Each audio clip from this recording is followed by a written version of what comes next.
Welcome, one and all, to the latest episode of Signals from Mars. I'm your host, Victor, and joining us is Jeremy in the UK, Ed in Kentucky, Brad Dahl in Idaho, and we have Metal Dan out in California. How's everyone doing tonight? Good, thanks. This afternoon. Well, tonight for me, afternoon for everyone else, except for Jeremy. Jeremy is in the tonight zone as well. But I'm doing better than usual because Metal Dan showed up. Well, anytime Metal Dan shows up, listening to me, man, they need some Metal Dan. That's it. With Death Angel beer. There you go. Oh, that's awesome. So is the beer actually Death Angel, or is it just a glass? The beer's from Hawaii. It's just a glass. Oh, okay. But they have that, I think, too. Yeah, not sure. Anyway, we'll strike that and say that's apple juice, just in case if that messes with the algorithm. So, you got to be careful. I'm finally getting some traction, and then something like that will end up. Hey, you use this word and drinking water. Yeah, there you go.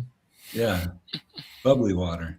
Yeah. So anyway, we're starting an hour early because I expect this to go later than usual, and I think this will be an interesting discussion. Being that we do have a little extra time, I will run through 20 through 11 quickly before we get into the meat and potatoes of the show. In total, there were 51 albums that were voted on. Let's see.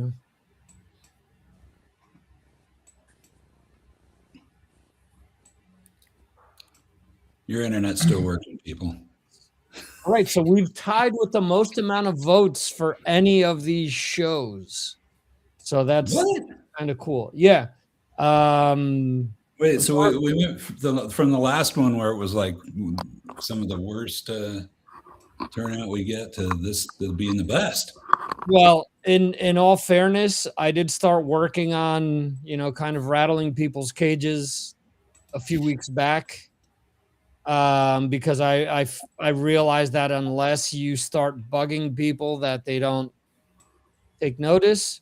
But hey, look at that. We've got Anthony Mackey in the chat. Hey, Anthony. As well. Anthony, hope you're doing great. Rock on, man. Hey, I have a theory about why this is so popular, Victor. Why? Because 1980, incredible. I mean, the music that was released then, I mean, it's there. So many of these albums are just iconic and a huge part of all of our lives. Yeah. I know at least my top 10, those are all albums that I had the vinyl.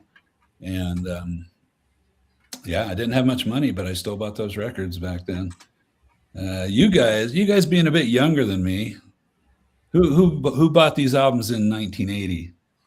Yeah, quite a few. Yeah, there you go. In 1980, next one to retire right there. in 1980, or have we gotten in 1980? I'm just saying when they were out. I remember going on the bus to buy one of them. I won't say which one yet because it might be in the top 10. So let's get on with it. That'll be a good story. Yeah, and a lot of tape trading and a lot of borrowing, and that's the way it was back in that day. Yeah. Well, we bought singles, of course, as well. We were buying a lot of singles off albums. Yeah.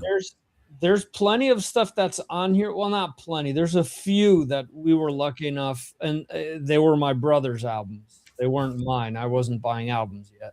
Hey, Gabriel's a patron. So I'm not saying that right. A patron. Gabriel's a patron, so he counts. So if he bought them, good job, Gabe. Gabriel's my cousin, but that's all right. Oh, is he? Yes. Wait, your brother. Wait a second. Starts with an A. Arturo. Arturo.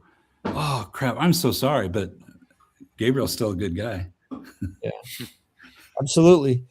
So we're starting to get the junk filtering in from Kick already. Come to us. Yeah, okay, sure. Goodbye. That's a lyric in Fuck. the folk song. All right. So so 51 albums voted on. Let me do 20 through 11 quickly. This is where we miss Johan to get all the frowns and annoyed faces. And how could this not be in the top 10? Hey, we got Dan here to raise hell, so we don't need you. Yes, we do. There's no doubt in my mind that maybe more than one of these people will chime in and say, why isn't that in the top 10? I'm trying to be nice today. Okay. Well, all right. So let's do all right. So 20 is Alice Cooper with Flush the Fashion. 19 is Accept with I'm a Rebel. 18 is an album that I had in 1980 that my brother had. Pat Benatar's Crimes of Passion. Wow. 17, Whitesnake with Ready and Willing. 16, Diamond Head with Lightning to the Nations. Oh, that's a good one. 15, Rush with Permanent Waves. Well, why is this not in the top two? Top two. You sound more like Boris from Bullwinkle than you do Johan there, Brad. But I must get Moose and Rush. Watch me pull this rabbit out of my hat. All right. 14, Thin Lizzy with Chinatown. That was in the top 10 and was going in and out of the top 10. At 13, Saxon with Wheels of Steel. What? How is that not in the top 10? I was gonna do the fashion show here. The Wheels of Steel shirt, man. So you subconsciously you knew not to wear it. No, I got 5 shirts here that I was hoping to be able to throw on for discussion, but this one obviously not going to happen. No, okay. Unless another Saxon album gets in the. You're going to be what? Michael Stipe from that year in the Video Music Awards, the MTV Awards, where he was peeling off T-shirts between every award that they were winning. All right. So at number 12, we have Def Leppard with On Through the Night. And at 11, I am so surprised that this got to 11. But I will say this, from numbers 16 through 11, actually 16 through 10, there's 1 point separating each album. Whoa. That's crazy. So it was very highly contested, the 16 through 10. At number 11, it's Kiss with Unmasked. Wow, it made it that high. It made it that high. And it's funny because people were voting for it and they were telling me, yeah, I really like that album. I know that, you're going to laugh at me. And I said, no, a lot of people voted for it. So I'm laughing at all. It's got a couple of catchy tunes on there. Yeah, a couple of catchy tunes shouldn't put you in the top 20. Right. It should be a great, all these great albums.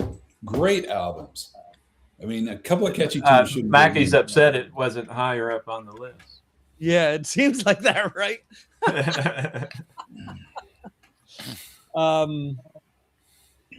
Yeah. So anyway, so let's get on into. So, go ahead. So in the 11 through 20, so one of those albums is the Pat Benatar album. Yes. Which at the time, man, it was. I mean, I don't know how many platinum or whatever, but it was a huge record in that. Think about this is before Metallica. You had the song "Hell Is for Children," that was kind of considered heavy, where that riff comes in and does all that. It was at the time that was a really major, in my opinion, release of something different. that Mhm. hadn't come along, and it was an important album. And so yeah, and then yeah, the curious thing about these 1980s is you have 2 albums released in 1 year. The good old days.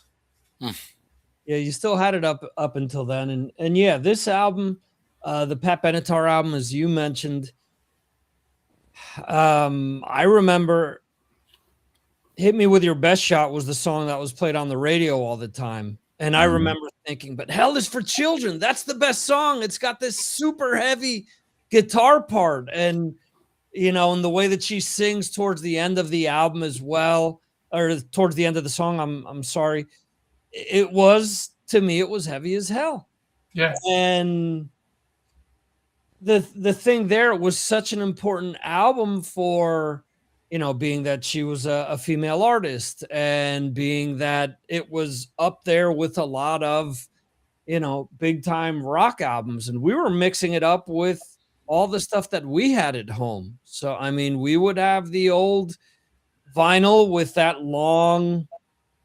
I don't remember what that's called, what the center of the turntable is called, but you could stack vinyls up, Mm. and we would we would go like 7 vinyls deep and just let them play side A, or side 1 on all of those albums. We'd listen to them all, we'd flip them all over, and then listen to the other side. So, it was one of the things that I mentioned with the Struck a Nerve album. It was one of the things that I mentioned with a Wilhelm Scream album, is that those albums are around 30 minutes long. And I remember there were so many albums back then that were like that. The first few Van Halen albums are 28 minutes, 29, 31 minutes, things like that. So you could listen to them in one sitting and flip them over and then flip them over again. It wasn't, you weren't just listening to the one side because it was so long, you just gave up on the album in the middle. No, you wanted to hear it again. And it was so short that you got to listen to it again. Somebody on YouTube commented, "No, that's an EP because it's so short." No, it's an album. An EP. The Maiden's Live in Japan is an EP. 2 songs on each side, 4 songs. That to me is an EP. yeah, So some of these doom and sludge metal albums that are 4 songs, 74 minutes. You gonna call that an EP because it's just 4 songs and each song is 20 some odd minutes long? So anyway, let's get on into the top 10 here. And I will say that it's interesting looking at these lists, especially depending on where the votes are coming from geographically, because of what bands are voted for. There are certain bands that stick out more in certain countries or areas where maybe they don't in others. So I do think that I'm not sure if there are really any surprises for anybody in the top 10. Maybe the order is going to be a surprise. But number 10 sure as shit wasn't there earlier on this week. But as votes started coming in, it rose through the ranks. It's actually an album that I voted for. So it is in my top 10. All right. So Number 10. and I didn't do sound bites this time around. I just didn't have time to do it. But all right. This album was released August 29th, 1980. Was recorded between May and July of 80. Wow, it was recorded 2 months before and released the following month. That's crazy. Those were the days. Yeah. Recorded Wessex and London, UK. Clocking in at a little under 49 minutes, 39:28 on Chrysalis, produced by Roger Glover. 2 singles were released, Armed and Ready and Cry for the Nations. At number 10, it is. Why is it coming up as a background, not as an overlay? I messed it up. Oh wow. This is why we shouldn't have self-driving cars. This is why you should, regardless of how much you prepare, you still end up screwing things up somehow. Yes, Oh my sorry. goodness. All right. So this album, by the way, while you're we getting Michael Shanker Group. Yes. Yeah. The Michael Yes. Shanker Group. This had Shanker and Gary Barden, Simon Phillips, Mo Foster, Don Airy on keyboards.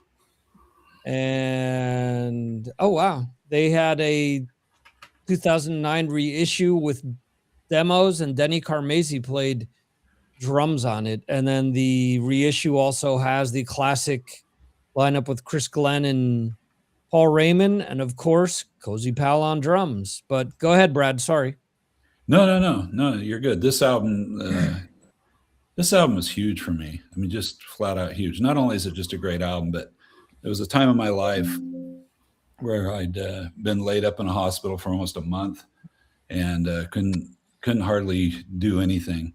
And I can't remember how I got the album, because obviously I didn't go out and get it. But I remember sitting there where I was staying had a swimming pool, and I remember sitting out there with my Walkman, cassette thing, those little crappy foam headphones, and with my feet in the pool, just listening to this album over and over. And what a fantastic album! Just, I mean, from the get-go, just the opening riff, "Cry for the Nations." I love that song. I was always disappointed they never played it with the intro. Oh yeah, well, with the with the steel drums and all that.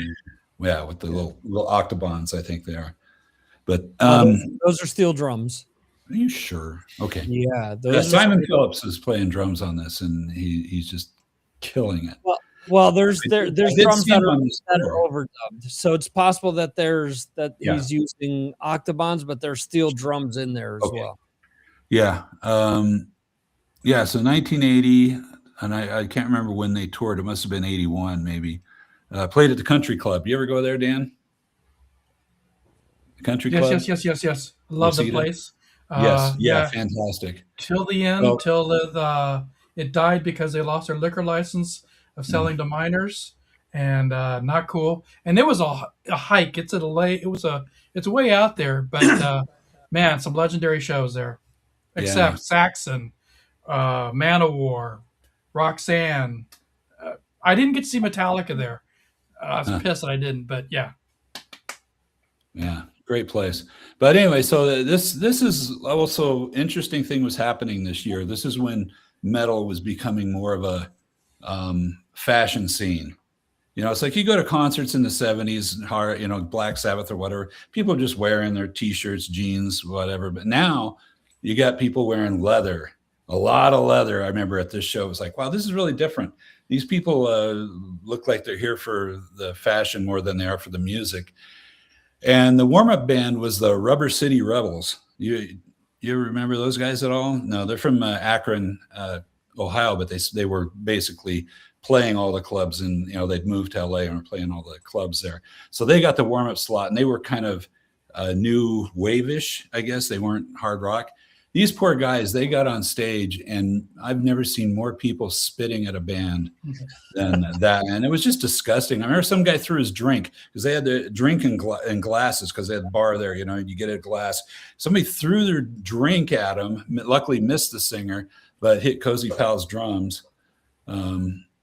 Yeah, I was like, what the hell's wrong with these people, man? I mean, back in the old days, we would boo warm-up bands just because that was the thing to do, but we wouldn't throw crap at them. And it's like, this is getting weird. So yeah, heavy metal was getting to be kind of a more of a club than I don't know what you would call it, but anyway, it was, I'm surprised they didn't want to beat me up because I wasn't wearing leather. So, but it was a great show. Great album. Definitely deserves to be in the top 10. Right, Johan? Anyone else want to talk about this album? Yeah, I mean, I've still got my original copy of it, which says a lot, and I still play it quite a bit. So I like that one, and I like the follow-up album. But I mean, this was amazing because obviously he was branching out on his own, and I'd got used to him playing in the Scorpions and UFO before that. So I knew Michael Schenker quite well, and I was very intrigued to hear what he was going to do on a solo basis, and to go into your local record store and pick up the album and not ever, never heard a song of it, and take it home and put it on and realize that this guy can play. I mean, there's some songs on there that are just amazing. Production wise, maybe could have done with a little bit extra, a little bit of oomph on there. I don't know. Maybe it's just because it's an old album, but there's a lot of great songs on there, and it really showcases what a fantastic melodic metal guitarist he was, Michael Schenker, and still is. But I don't think he's ever really playing now the sort of, or recording the same sort of tracks that he was recording then. They were real classic songs that he was putting out on that album. Yeah, this album was huge for me, especially as a kid learning to play the drums. Armed and Ready, Cry for the Nation, Victims of Illusion, Feels Like a Good Thing, Into the Arena. And I'm pretty sure that I've tried to play Lost Horizons in the past as well. This was just a huge album for me. Simon Phillips was just such a big deal because his playing on this is so different to a lot of other rock drummers. There are different rudiments and fills that he used that were probably a lot closer to what I was doing in, concert band or even marching band. A lot of his fills, a lot of his rolls was very similar to that. So I would try different things out based on what I heard on this. The beginning of Feels Like a Good Thing is a very loose snare roll.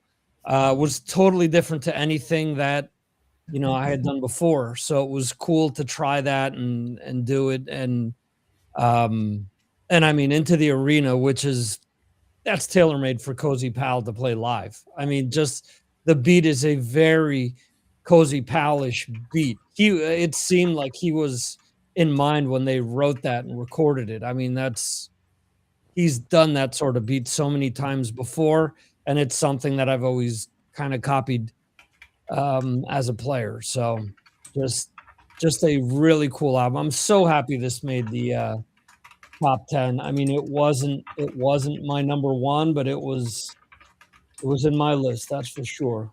It was how was it?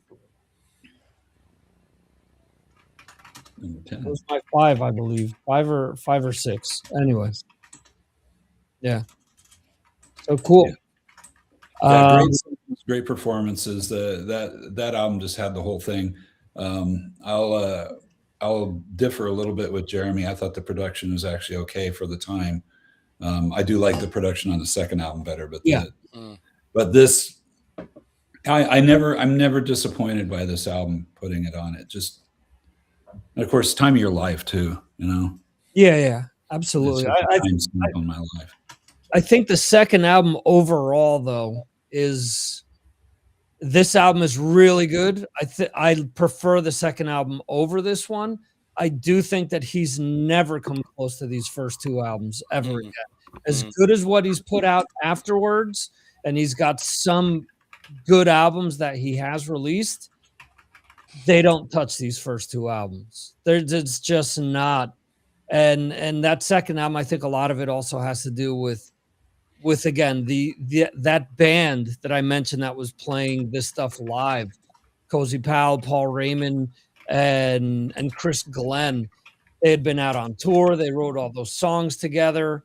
Ron Nevison did not make a Ron Nevison album, which is mostly known for having over-the-top keys and hooks and very popish. That second album just does not have that. Anyway, we're getting off of 1980. Okay. So let's move on to number 9. All right. So this album came out in November of 1980. It was recorded between May and August, recorded at Ramport Studios in London. It is 38 minutes long. Was produced by Peter Hinton and the band. And there is only one single that was released off of this, and it is the title track. And because I'm not a huge fan of this band, I was shocked that this ended up at number 9. It is Saxon with Strong Arm of the Law. I always thought that Wheels of Steel was the bigger album of the two.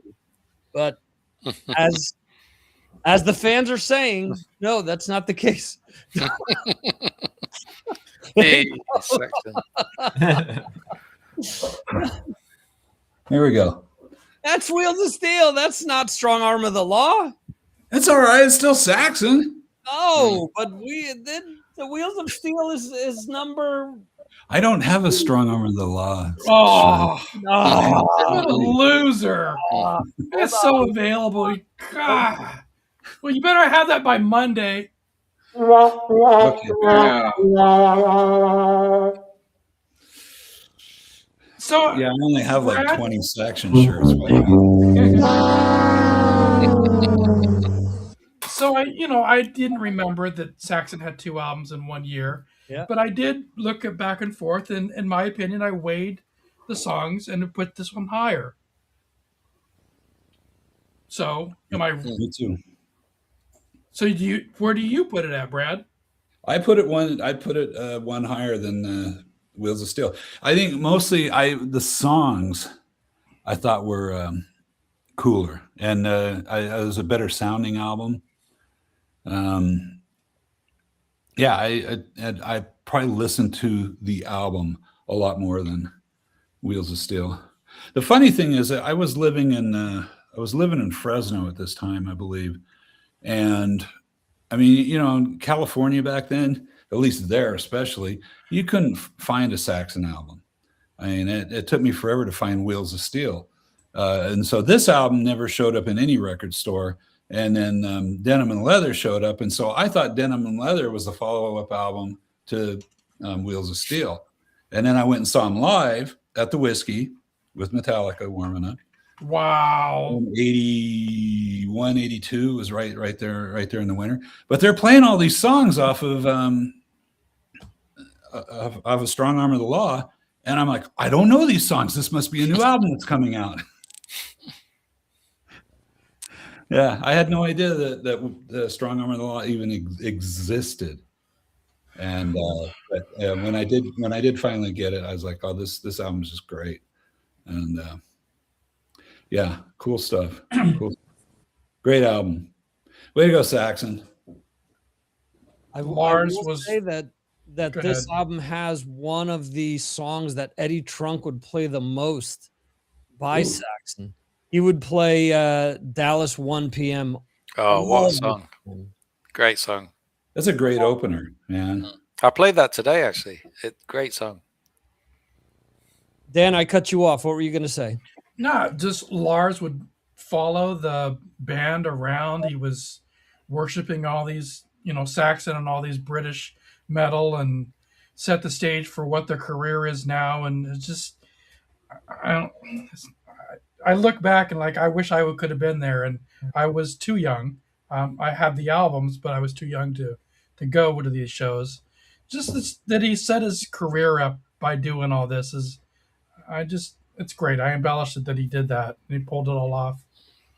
So for Brad to be there at that whiskey show, I guess you're not a loser after all. All right.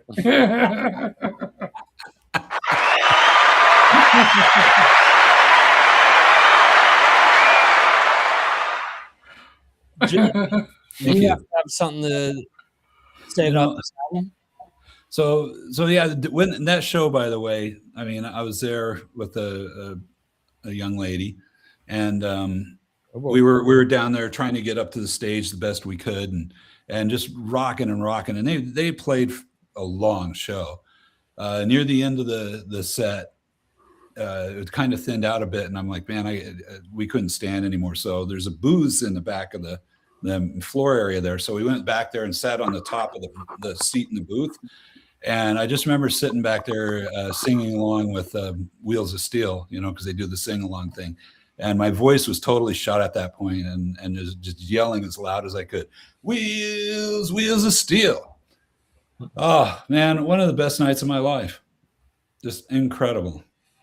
Yeah. I got to see Saxon later at the country club, but that was years later. And I thought I was pretty special for that to come through. You are special, man. I wish I could have been there, but I was gone from LA at that point. So yeah. It's pretty neat. Yeah. Life is good, man. Life is good when you like metal, fans. I'm just telling you. It's you get all these great memories. You get to hang out with all these great people. There's no downside to being a metal fan, is there? Other than you spend a lot of money. And if you had at the time we could have gone back around the back of the building and met Lars, and he was totally accessible then, and it's just amazing. That's great. Yeah. If you had any kind of inkling what Metallica was going to be, I would have given them more attention. I was there for their full set, but they were teenagers. They looked like little kids. They all had acne, and I mean, they all had all their Iron Maiden swag on. And I thought, these guys are just trying to be Iron Maiden, but they need a singer. That was my thought. All right, that as well. Yeah, sorry to eat up all the time on that one, Victor.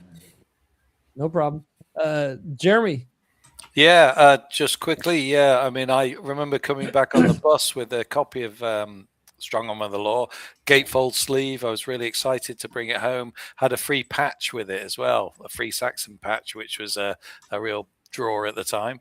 And but I got home, and I'll be perfectly honest with you, I was a little bit disappointed because it wasn't Wheels of Steel. Bear in mind, 6 months before I had this, we were listening to Wheels of Steel, and we were listening to 747's Strangers in the Night, and those were really, really good songs by Saxon. I felt that on this album, they didn't quite have a song that was up to that level at the time, but as I've got older and I've listened to it again and again, I do like this album. It's a really good album, and I love that song Dallas 1 p.m. I think it's amazing. I mean, I listened to it again today. It's got that lovely bass beat to it, and it's just incredible. And it's got obviously a real a little bit of the sound of the actual day when Kennedy got shot as well. So I mean, it's just a great thing that they released 2 albums in 1 year, and they weren't really follow-up. It wasn't really linked in any way. They were very, very separate albums. It wasn't like Wheels of Steel 2. They were, it was they'd moved on a little bit, and that was great. So yeah, really, really enjoy it. And it's sort of built up the Saxon brand, as you'd say. They still play half of these songs almost every show. Yeah, half of the songs off this album. It's pretty. It's really. Yeah, Heavy Metal Thunder. Yep, Heavy Metal Thunder, 20,000 Feet. Yeah, Strong Arm of the Law, and Dallas 1 p.m. Yeah, there you go. And Metallica covers Saxon. It's just it all comes around. And now Saxon covers Metallica. Wow. Full circle. Yeah. It's a beautiful world we live in, where us metal fans can live together in harmony. Ed, anything on Saxon? No, I listened to Saxon back when I was, 14, 15, and had a collection of hard rock and heavy metal tapes. But as I got into Metallica and Anthrax and such, I haven't listened to them that much over the years since then. But I do recognize how great they are, very revered. They deserve all the honor they get. And it's awesome to see how they're still in the game and rocking and rolling after all these decades. That's heavy metal. That's the real amazing thing, is that they're still doing it and doing it at a high level. They still perform. I mean, you don't go to the show and go, yeah, these guys are, they're just barely getting it done. No, they're still getting it done, and their albums are still really, really good. So yeah, I thought the last tour was one of the best. I agree. I agree. I love that album. So, Yeah, and I think Biff, right? Biff. He's quite the icon now, as far as a hard Deservedly rock heavy so, metal man. vocalist. You know, he's definitely one to be in the history books. Yeah, I met him on the cruise, and he was standoffish as he should be because he doesn't need to deal with my bullshit. And it was awkward. But I took a photo, or we got a photo for my wife with him. Cool. It's fine, Biff. You're allowed to be. It's like it was a bit like that with me, but he's a typical Yorkshireman. Yorkshiremen are like that. They you know, yeah. They take a while. You have to crack them. It's all good. Do they have a specific accent, Jeremy? Yeah, Yorkshire, Barnsley. All right, so moving on. Number 8. Number 8 is an album that was released the 31st of March, 1980, recorded between October 79 and February 80. Amongst the studios That took a long time. was recorded. Yeah. Better be good. I think it is. Amongst the studios that were used was Manta Sound in Toronto, Canada. Not going to say the other studio because it would be a dead giveaway. 3910 is what it clocked in at. Was on multiple labels depending on whether it was the US or Europe.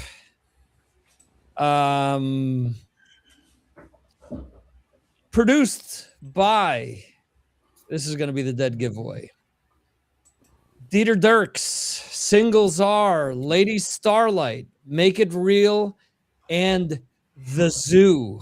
The album is, of course, Animal Magnetism by Scorpions.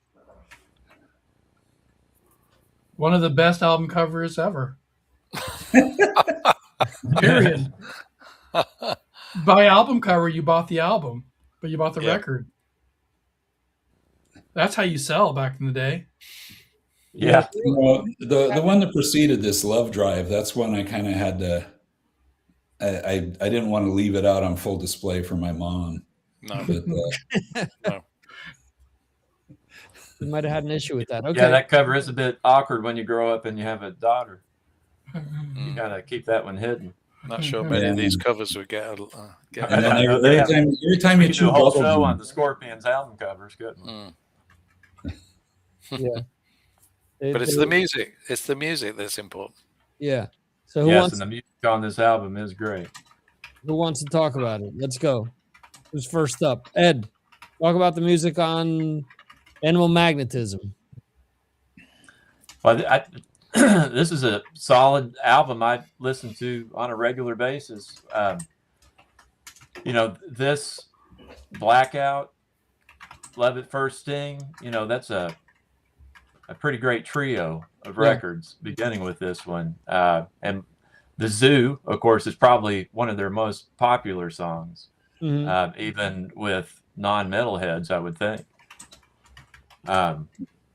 But aside from that song too, though, I mean, the whole record's great.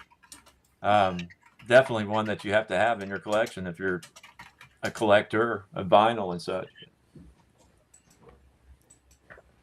Yeah, absolutely. Who else wants to talk about this one? It's still listenable today. The only thing is I've overplayed The Zoo. I've heard it too many times. So, skip it. But it still stands up, and that shows why it's in the top 10 that it is. Okay. Anyone else? Yeah, I'd like to just sort of say, I think just generally there's a bit of a difference between bands where we're talking about their debut albums and bands that have been around the block a little bit. And we'll probably get to this with a few other albums that are higher up as well. But you can definitely tell that this is a band that is well progressed in their career. So you've got great production, but you've got great songs, and they've thought about what they're doing a little bit more, and it's not as raw as some of the. I mean, we've gone past Def Leppard already. That was their debut album. We'll probably mention another one a bit later, which might be higher up because we love the band. But you can just tell with certain bands that they're further along in their history and their career, and that they know what they're doing. And there's some good songs on there, really good songs. I mean, yeah, like Dan just said, The Zoo, it's a bit overplayed song, but it's fantastic, and I really liked it at the time. I just thought, wow, this is amazing. Hey, I'm forgetting though about Love Drive before that. Mhm. Actually, it was a great, 4-album run. Or there. yeah. But was when I just look gonna- at the track listing on Love Drive, there's more kind of hit Scorpion songs on that one. So Yeah. I'm thinking I probably I probably enjoy Love Drive more than Animal Magnetism. But it was still, an album that hung right in there with it. And like I said, all 4 of those records were solid. There's nothing boring on any of those records that I can remember. Yeah, Make It Real is Great song. actually like the first single to break them in America. That was the first thing that got them on radio in the States. Was it?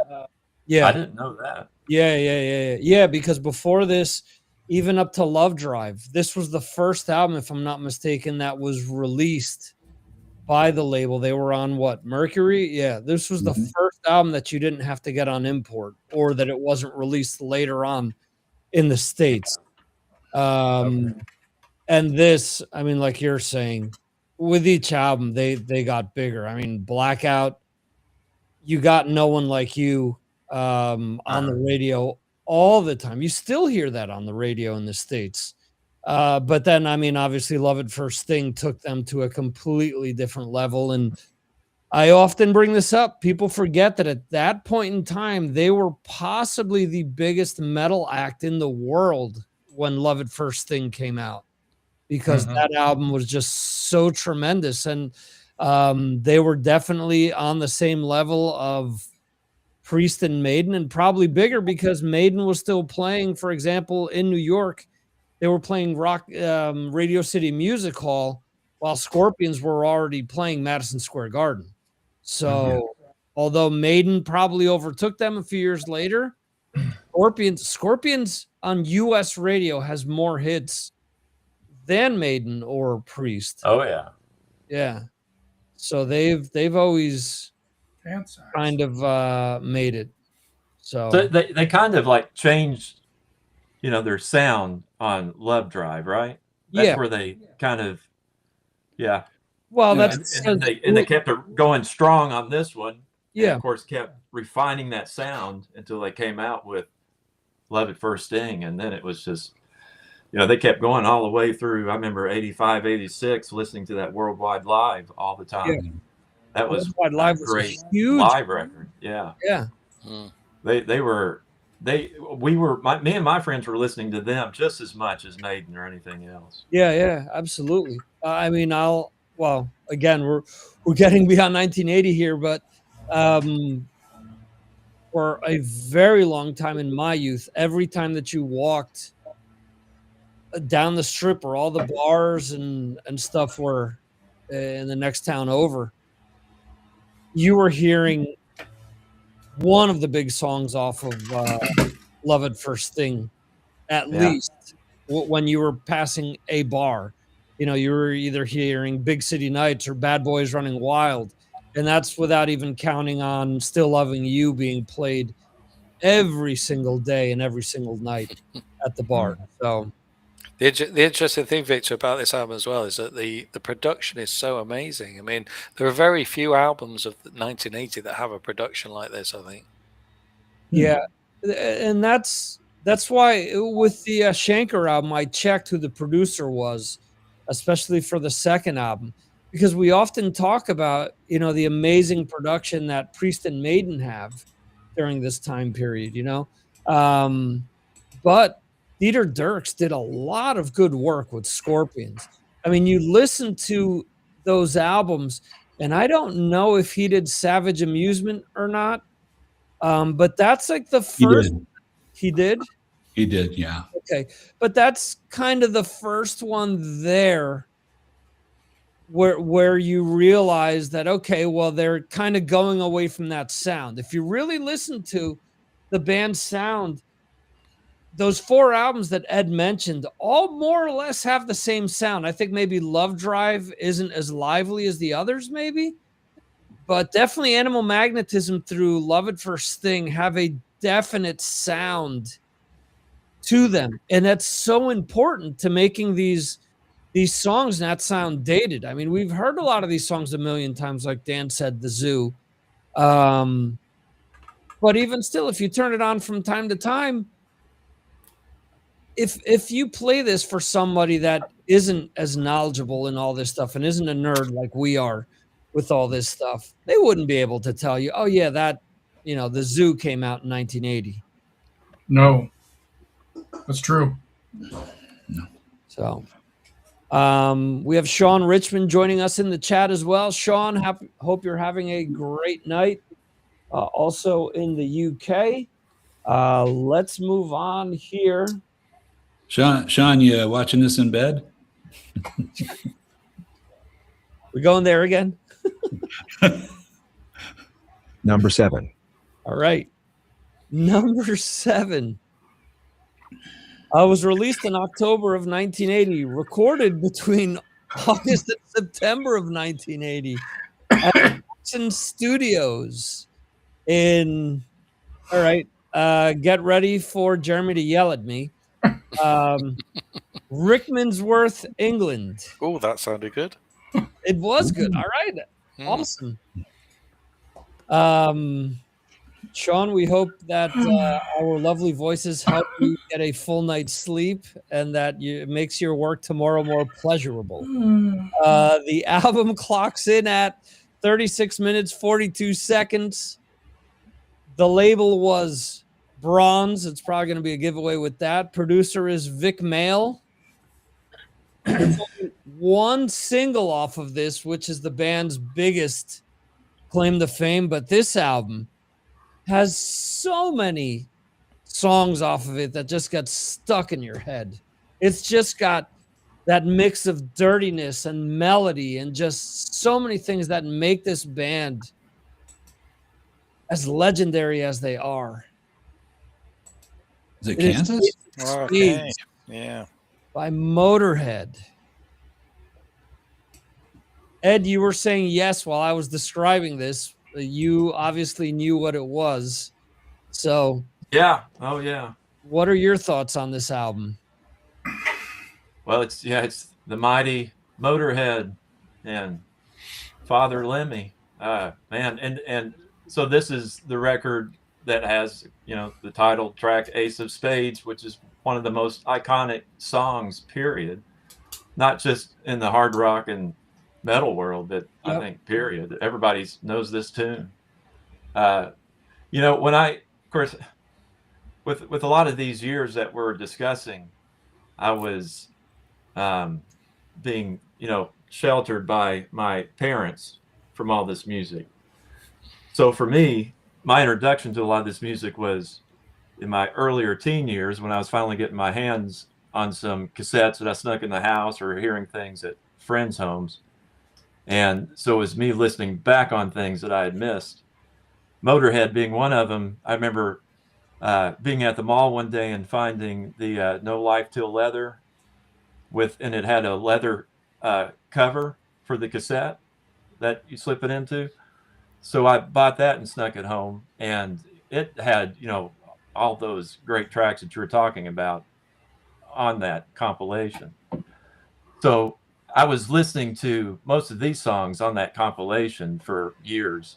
Now that I've got, my vinyl collection going, I've got those records that I can listen to in full now. And pretty much, any of these Motorhead records you put on, not only are they great, but they're also, you'll hear the inspiration for all the thrash metal bands that we grew up with. Even though, Lemmy didn't even like being called a heavy metal band, from what I understand, but like it or not, he was heavy metal and he influenced thrash metal just as much as a band like Discharge did. Yeah, probably more. Yeah. Yeah, he was always good at saying, "We are Motorhead and we play rock and roll." But again, what a trio of records, with Overkill and Bomber and Ace of Spades. Man, they really knocked it out of the park there. Absolutely. Yeah. Anthony's saying No Remorse. No Remorse. Someone actually voted for that. It actually came out in '84.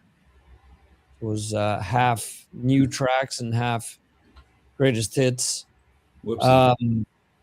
Yeah, this is on my top 10 as well. Obviously, everyone knows the title track, but I mean, for me, what are you going to say, Ed? He just corrected me. That compilation is No Remorse, right? The Yeah, No No Life to Remorse. Leather was one of the live albums. No Life to Leather's Metallica. What am I saying? Yeah. Good thing you guys are here to set me straight. At least you know what I'm talking about. That compilation from 1984 that had the leather cover. Yeah, No Remorse. That was it. Yeah. The live albums are No Sleep Till Hammersmith, No Sleep at All. That's what I'm trying to say. Hammersmith. That's right. Yeah. So I knew it was in there somewhere. actually went past the Hammersmith, the limo driver that drove us into London, pointed it out to me. He said, "Yeah, we're in Hammersmith." I'm like, "Oh, is the Odeon on the way?" And he's like, "Yeah, it's over there, but it's called the whatever. It's not Hammersmith Odeon anymore. It's Hammersmith something else. I forget."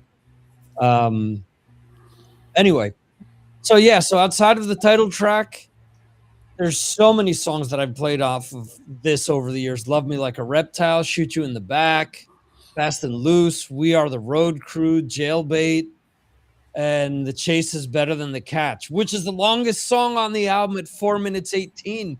Most of these songs aren't even 3 minutes and a half. The majority are Ace of Spades isn't even 3 minutes. So it was straight. Yeah, it's a short album. Short album, absolutely. 36 minutes, 42 seconds. I mean, none of these songs are making it on Senjutsu or Book of Souls, because you could fit one of these, you could fit the entire album on one of those. So one of those vinyl sides. But anyway, anyone else? Ask Sean Richmond, does he still have that? He said he had the Motorhead No Remorse double vinyl, and apparently his had a leather cover too. So let us know if you still have that. Yeah, I do. It does. Yeah. All right, cool. All right, that's so awesome. He's telling us that is the Labatt's Apollo. Is that Labatt's beer like it is in Canada? So I like Motorhead, but this album is not in my top 10. It's something that I don't listen to a lot. I listen to selective songs. It's not a perfect album. I can't win any fans with this. My opinion is different. I don't love Motorhead. I appreciate Motorhead. I've seen Motorhead. I have a Lemmy pick. I've been up front. They've supported many shows that I've been to. I don't think I've ever been to a headline Motorhead show, so that shows my status or my appreciation of them. So this album for me is a skip. Okay. I've seen them once. I've seen them with Saxon and Judas Priest.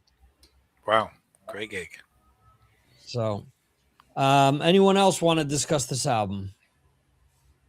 All right. Let us move along then. So at number 6. This album I have on vinyl twice.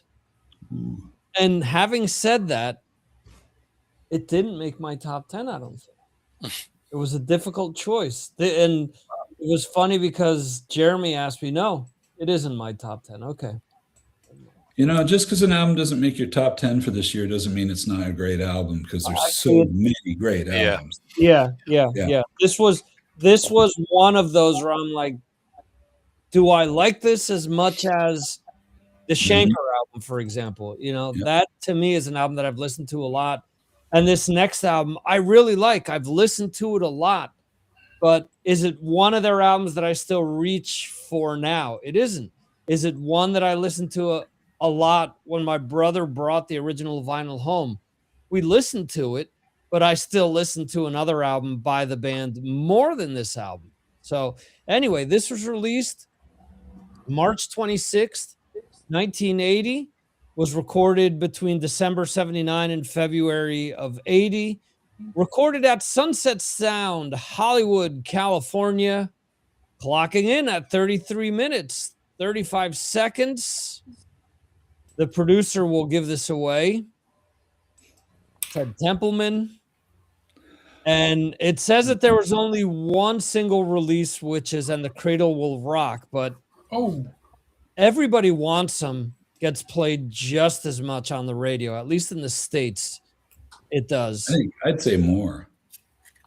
You think? Here in the West, yeah, definitely. How much does the movie Better Off Dead have to do with that? Ooh, yeah. That's great. That's a great part of the movie. Van Halen, Women and Children First. Great album cover. Fucking iconic photo.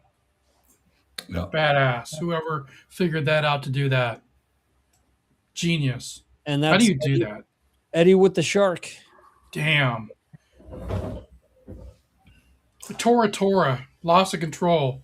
Take Your Whiskey Home. See, this is a perfect album. This is my difference between this and Motorhead. This is what I'm, and it still sounds great today as it did back in the day. Still play it today all the way through. So I'm a different type of listener. It's a really good album. I'm not going to say it isn't. It's just that I think with me, I love Fair Warning so much that if I'm ever in the mood to listen to anything Van Halen-ish, I'm going for either Van Halen 2 or Fair Warning personally. But this album is great. I remember my brother getting this, and I was like, "What is this? This is completely different to anything that we were listening to." And then he got Fair Warning on cassette, and that just kind of took me away. So, again, as we mentioned before, just place and time and just memories and connections with certain things. Summertime, California, this is what goes on. When it's warm weather like it is today, this is what we listen to. That's where it came from. That's where I grew up. Difference than Motorhead, I didn't grow up in England. So, in a simple rhyme, could this be magic? It's all there. Perfect. Romeo Delight is a great song as well. I've often watched these last few years after Eddie has passed away, Mr. Bungle's cover of Loss of Control, which I've always thought was just ridiculously good. Hearing Dave Lombardo play Alex Van Halen's parts and then just having them pull the rest of the song off, I think it's great. Anyone else want to talk about Women and Children First?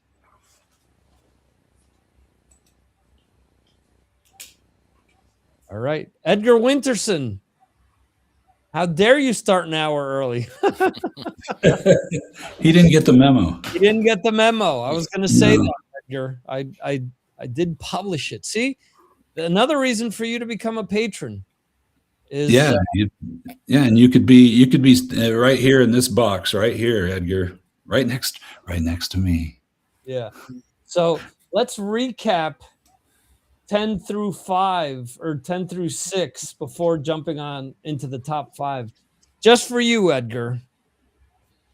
That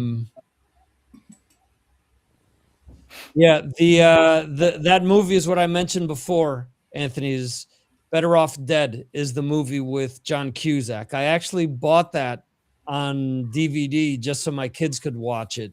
It's a great movie. Yeah, I have it. But it didn't have Spanish subtitles, so I had to find it with subtitles so my wife could watch it. Anyway. All right, so number 10 was Michael Schenker Group with Michael Schenker Group. Number 9, Saxon with Strong Arm of the Law. Number 8, Scorpions with Animal Magnetism. 7, Motorhead with Ace of Spades. 6, Van Halen with Women and Children First. And at number 5. Number 5. Let's see. Number 5. Oh. Released in April of 1980. So it's going to be, 46 in 2 months? Yeah. Recorded between December and January 79-80. Recorded at Kingsway, London. Clocking in at 37 minutes, 39 seconds. Producer Will Malone. Oh, it's an album cover. There were 2 singles, and this came out on EMI. I'm going to give it away in a second anyway. The 2 singles were Running Free and Sanctuary. I have both behind me. It's not. It You had is me fooled there for a second. Yeah. with Yeah. Iron Maiden. Dan, what did you think it was? I thought it was Heaven and Hell. He was doing Heaven and Hell. You did? I thought it was Judas Priest. Because that came out in April. Surprises after all. I mentioned the albums wouldn't surprise you guys, but maybe the order would. The order is, I love Maiden, obviously. They have a lot of albums. It's not in my top 10. I didn't have room for it. Probably because I listened to it over and over. And as Victor said earlier, it's not one of my favorites. And there's only room for 10. Yeah. And it just needs to be re-recorded again or something. They've redone what? Prowler, Charlotte the Harlot. Yeah, absolutely. Hearing the songs live when I'm going to go see them later this year at the stadium with Anthrax. Absolutely, play those songs. They're still great, but it didn't make my 10. They do have re-records though with Bruce singing those. Yeah, they're great too. Yeah. What you just said, Dan. This is my least favorite out of the original Maiden run between Iron Maiden and Seventh Son. This is my least favorite out of all of them. And that's not saying that the album isn't great. I mentioned it today when recording the my Patreon podcast, where I thought the song Burning Ambition was a cover. I didn't realize that was a Steve Harris original. I'd actually prefer that on the album over some of the other tracks. And I know that this is sacrilegious to some people, but part of the reason why I don't listen to this album as much as the others is I don't really care for the instrumental. Strange World never did it for me. And quite honestly, this is the one that most people are going to probably crap on me for. I've been a fan of Remember Tomorrow. Oh, the live version of that on the EP is fantastic. So much better than this. Yeah, I just think it slows everything down because you go from Prowler to Remember Tomorrow and then Running Free. It just, I don't know. To me, it's you're stumbling between those 3 tracks. Just my opinion. And I know, again, some people are probably shaking their fists at that comment, but that's my opinion. Anyone else want to talk about Iron Maiden by Iron Maiden? I will say that I feel the opposite of you. My opinion is different. I love this record, and I like all the songs. I love the whole vibe, and it's kind of like with Ride the Lightning. It's just got a certain kind of sound and vibe that just cannot be captured again. And I actually I know most people like Killers better, but I've always liked this one the most. And unfortunately, the songs that you don't like, they're some of my favorites. I love Remember Tomorrow. I like the dynamics that it adds to that record, by taking it down and bringing me back up. But I get what you're saying because they threw that in as the second song. Yep. But it doesn't bother me. This is definitely not my, like you were saying, it's your least favorite of the 7. It's definitely not my least favorite. But it's definitely not, better, of course, than like Number of the Beast, Peace of Mind, that kind of thing. You know, they're going to do Phantom of the Opera, and I'm going to go crazy for it. I've heard them do it before. I've been to pretty much every tour. But if you're standing behind me and when the song Iron Maiden comes on, you're going to say, "What's wrong with that guy?" Because I lose my shit every time. That when I hear that opening riff, I go crazy. It's Yeah. a phenomenal. Love it. Jeremy, your opinion on this one? Yeah, well, first of all, just to say that I actually bought this album the day before my birthday. I was 13 years old the following day when so the day before it came out. And in those days, you would get vouchers from your aunties in the post. And I was probably armed with a £5 voucher, went down to my local record store and I bought the album. And I thought it was amazing at the time because they were obviously a brand new band. I'd heard Running Free before I even bought it. And they were just something a bit different at the time. Looking back on it now, do I think it's a great album? No, I don't, because it's a debut album. And I saw last week, in fact, on Top of the Pops, they put a lot of the old programs here. They put them out again every Friday night. And the band were playing live. They played Running Free live, but they were so young. I mean, you have no idea how young they looked. I mean, in your mind, you think they were young, but you have to actually see what they were like. So yeah, it's, as I said to you before, there's a difference between the bands playing their debut albums and those who are a little bit further on in their careers. And I just think also you've got to remember there was a lot of punk music going on in the UK at the time, and it's a very punky sounding album. It's that sort of bridge between punk and heavy metal, and in that respect, it's great because it kind of brought us through into the new metal music. But they became world superstars, as we know, and this is just the very, very beginnings of them.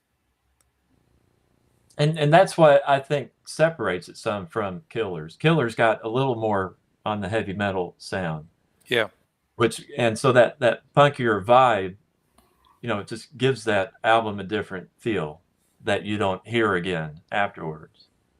And it's kind of cool to see them or listen to them working all of that out on that album. Yeah. I personally think that the song Purgatory is more punk than anything on this album. Okay. And that's on Killers. Yep. Yeah. But they were slowly losing it. I mean, no, without a doubt. I mean, once Bruce joined the band, they obviously wanted to shed all that. And I mean, if you think about their trajectory afterwards, how many 3-minute songs did they record after Number of the Beast? They're really not there. Maybe Sun and Steel on Peace of Mind and Flash of the Blade, maybe. Nah, Flash of the Blade has those dueling solos going back and forth, but you're right, Ed. I mean, for the most part, it was all gone. That rawness was gone, but also you had Morton Birch on board, so it was somebody completely different that was producing those albums. Those albums are fantastic sonically. Still, it's much like what I mentioned with the Dieter Dierks produced album before. I think Dieter Dierks, Martin Birch, and Tom Allom at the time with Judas Priest just recorded some timeless songs that could be kind of dropped in different eras, where later on you listen to Somewhere in Time and Turbo and you listen to Savage Amusement and you're like, okay, this is 80s. Whereas I think a lot of the albums leading up to that, they didn't have that same feel. So Ed, anything, or not Ed, Brad, anything you want to add on this self-titled Iron Maiden? Yeah, how in the hell is this Signals from Mars where Iron Maiden is eligible and doesn't get first place? It's the second time. What is going on here? A second time, yeah. It is the second time. And I will say this. I mentioned before that 16 through 10 had 1 point separating each one of them. After you get to 10, between Shanker and Saxon, there's almost 15 points difference. Between Saxon and Scorpions, there's 10 points difference. Between Scorpions and Motorhead, there's almost 25 points. Yeah, I want to say that as much as I love Maiden, this album, once again, in the U.S., I never even saw this album until years after it came out. Yeah. I mean, the very first album that I ever saw was Killers. And the only reason I knew about it was in one of the magazines that I got. I don't know if it was Hit Parade or Circus or whatever. They took an ad out in there. And I looked at the album cover and I'm like, what the hell is this? I mean, what is this music going to be like? You know? And of course, I bought the album because why wouldn't you? And I was just totally blown away. And then it was years later that I found out, wait, there's an album before this one. And after listening to Killers for like 500 times, and then I put this on, I'm going to be honest, it was a bit of a letdown because the production wasn't as great. I mean, it just sounded like, you know how some of the bands like Judas Priest, their first album, you know, it's a band just trying to figure out what they're doing at this point. And I think they figured it out. And of course they got a good producer that helped. That the second album is where the band really came together for me. So that's why this band is, as much as I love Maiden, it didn't make my top 10. So. Okay. All right. The other thing I did want to mention is that, what else? Between Ace of Spades and Van Halen, there's a huge jump. And then there's a huge jump between Van Halen and Iron Maiden. And then from Iron Maiden to the next album, there's also a huge jump. The big dog fight I will mention later on. There's two spots that flip-flopped and were determined by 1 point in the end. It was determined by somebody who sent in their votes late today. So anyway. All right. So at Number 4. This album, released again April of 1980. This is the one. You jumped the gun before there, Dan. You know which one it is this time around. Recorded between December 79, February of 80. Recorded at Tintonhurst Park in Ascot. I'm sure there were plenty of nice kerchiefs and ascots going on at the time there. Clocked in at 36 minutes, 10 seconds. The label is Columbia. The producer is Tom Allum. You are totally off, Brad. Are living after midnight, breaking the law, and united. Oh no, we got it wrong. Confident putting on his Black Sabbath T-shirt. Is the metal gods themselves. All right, I go higher. It is. Well, you know, Rob did sing in Black Sabbath, so come on. It is British Steel, Judas Priest. Great. Brad was celebrating as somebody sprinted alongside of him and passed them for the win. Coming. Well, I'm going to keep this shirt on because I think it's going to become very relevant. Yeah. 2 times it's going to be relevant.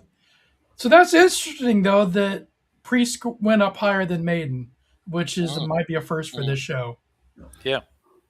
I agree. I think it's just the album. Somebody actually voted on the album rather than the band. Yeah. Sound quality might be better. Yes. So much better album. Yeah. And I'm a bigger Maiden fan, but I have to say that side one is perfect on this. I think outside of like the last 2 tracks off of this album, I've listened to the rest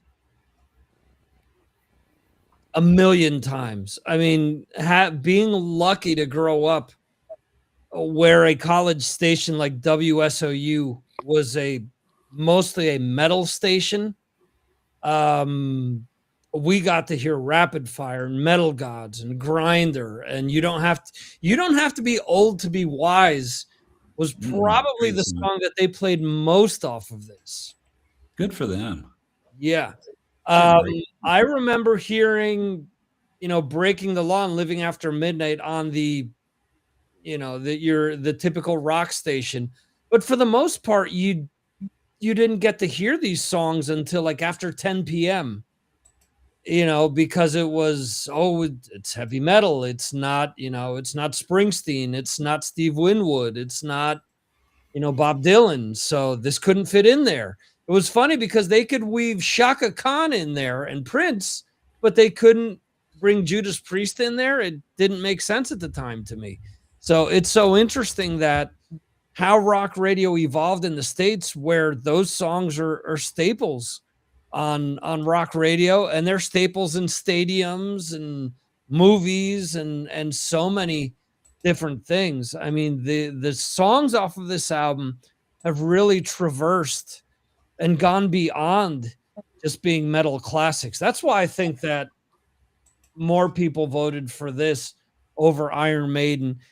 And also this album, for a lot of people, Priest's big three albums are this, Screaming. Defenders of the Faith, and Screaming for Vengeance. cover with the damn bird on it. Screaming for Vengeance. Screaming for Vengeance. Those three albums, yes, old man brain. Those three albums for a lot of people are the big three for Priest. I know that there are people out there that will say, no, Stained Class is in my top three, or Painkiller is in my top three. But for a lot of people, it's those three. Jeremy, British Steel. Yeah. I mean, it meant a huge amount to me at the time, and it still does. I mean, they were the biggest band that I got into at that particular time. And those singles, I mean, they had 3 singles off this album that were all on top of the pops. They were all massive hits. They probably sold so many copies that, you have no idea how many they sold at the time compared to today. They were just incredible. And again, it's another band that were well along on their career. So they were able to morph from a 70s classic rock band into a new wave of British heavy metal band that did commercial stuff. This was the most commercial album that Judas Priest ever did. And it was probably their best seller. It was certainly the one that all British people will remember. It was named after the National Steel Company in the UK, British Steel. And it meant a lot because it chimed with the working class. It chimed with the people who were getting into metal at the time, were the working classes of the UK. That's how metal originated, and it spread out from Birmingham, where they were from, and they became legends, absolute legends with this album. And like you say, Victor, the side one is amazing. But there's a load of songs on this album. It's incredible. And, a lot of people don't like metal albums to be so commercial sometimes. We all, because we're all metal nerds, we like to get deep. We like to deep dive, and we like all their other albums. We like all the very metal-y albums. But you've got to remember that a commercial album sells to the non-metal public, so that they become very well known, and it also sells metal more widely and gets people into the music that we love. And that's kind of what this album did, really. And even today you will hear, just to finish, Living After Midnight and Breaking the Law on the radio even today here. So Jeremy, do you feel like I do? I feel like when this album was released, there was a change in what was becoming heavy metal. It's almost like this was kind of a pinnacle moment where, heavy metal, the sound, the image, it was all being worked out.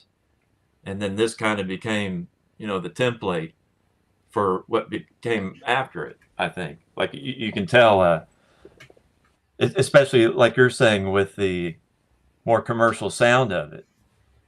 I think, and from what I understand, those were heavy metal's biggest years commercially. And I think albums like this really helped push that, the commercial side of heavy metal along for those first few years until the hair metal scene kind of took over.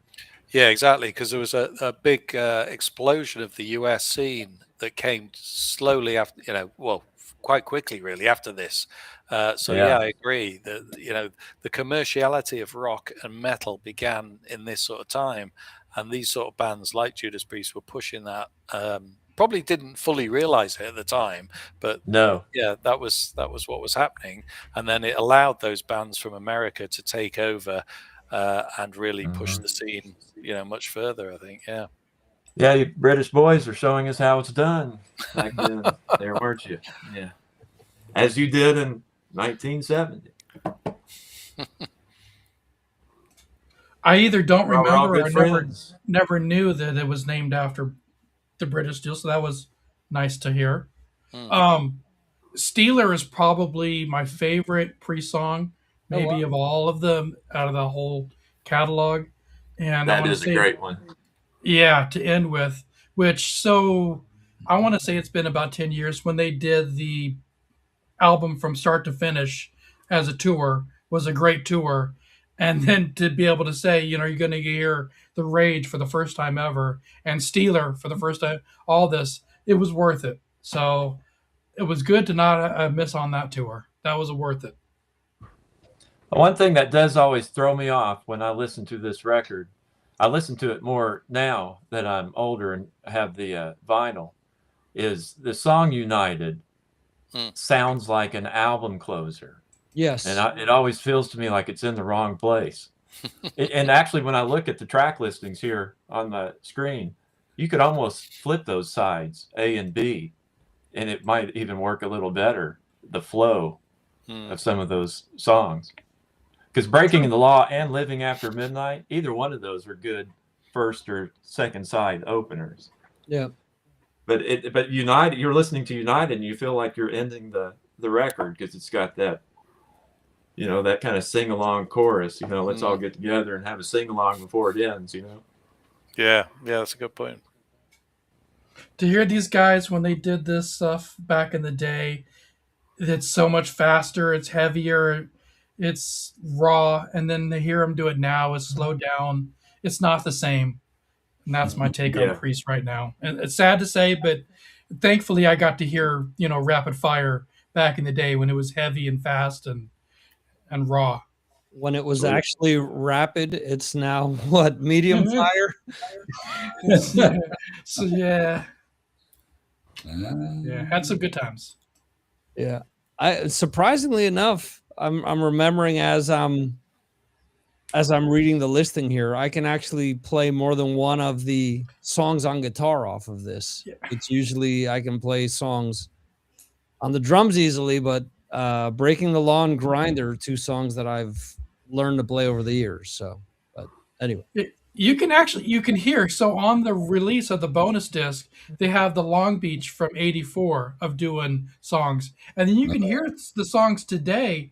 So I'm, if I'm lying, I'm dying, but they sound a little bit different years ago versus now. So you can just see the DVDs they've released, where they've gone back and they did like that 82 show that was released 10, 15 years ago. And it's completely different. It's seeing with so much energy and edge and rawness, and they look like a dangerous band. They're up there and goosebumps. Yeah, and you're seeing they've got some really good music, and just seeing the stuff played live is just ridiculous. It's unfortunate that it's still cool that they're still around, that they're still putting out good music. But yeah, I get what you're saying. A lot of these songs, they're playing them a lot slower. They're playing them detuned as well. For years, much like Mustaine, they were like, oh no, we don't have to detune. They detuned when Ripper joined the band, and then they said, oh, we're never detuning again. And that lasted like one tour. They were back to detuning after that. Brad, anything on this album? Yeah, I mean, this album was a huge change for Judas Priest. I remember listening to this album, and my mom comes into the room, I was expecting for her to tell me to turn it down because, of course, when I listen to music, everybody in the house listened to it. But she comes in and she says, this is a really good album. I like this album. Whoa. So yeah, something different was going on here. I mean, Now, Brad, take your hands out of your pants. I didn't expect to hear a mom story. That's awesome. Yeah. No, mom. Yeah. I didn't lock my door. Sorry. But yeah, and seeing them on this tour, this is of course right after Hellbent for Leather, where they were headlining the Starwood for Hellbent for Leather. Saw them there. That's small. And so this moved them to the Santa Monica Civic, which is still not a big venue, but it was for this type of music, for them to be headlining there. It was a huge change. Boy, I wish I could remember who warmed up for them. It was like obviously nobody's. But my big disappointment was the new drummer, Dave Holland. He could not play those songs from the albums before this. He really struggled through them. And I was like, oh man, why'd they get rid of Les Binks? He was so awesome. But this is just a great album, and it crosses barriers. It's not just for metalheads, although it is for metalheads. It crosses over barriers. And I mean, if you can do that with our kind of music, well done. So good job, Judas Priest. Isn't it weird that Dave Holland lasted so long in the band, though? I mean, if you really listen to what Les Binks did before and what Scott Travis did after, he's such a vanilla player in comparison. And he fits into the songs. And obviously, he was playing what they were telling him to play. Yeah. My theory at the time, I mean, because, I saw him twice with Les Binks, and then, of course, this is the first show without him, is that it felt like, okay, all of a sudden now this band is about 3 people.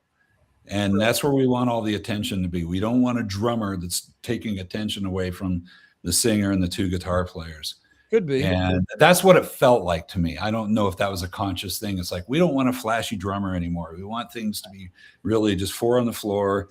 And, just he stays back there or up there as he became, he was back there at this time. And then the next tour, he was up there like miles high up ahead of, above everybody.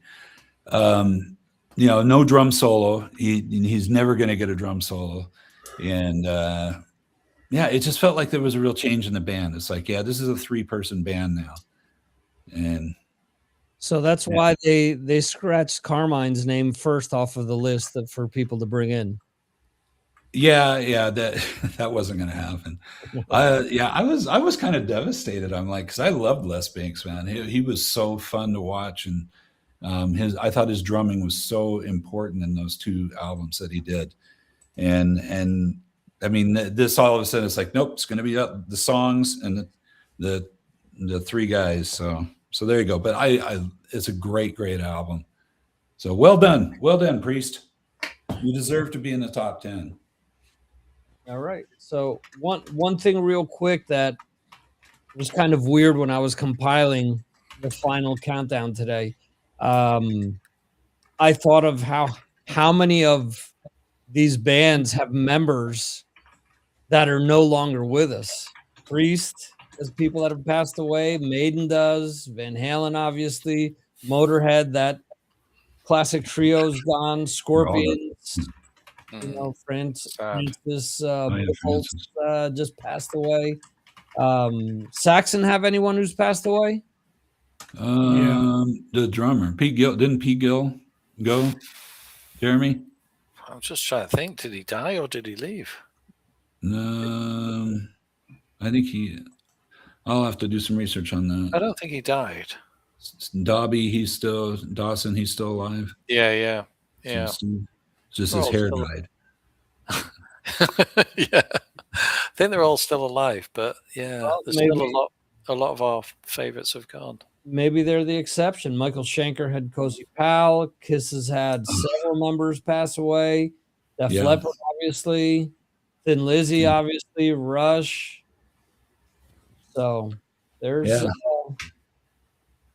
a lot of our favorite bands and records have people that are no longer with us anymore. These albums are 46 years old, I kids. think that Whitesnake album, 46. there's about 3 that have died.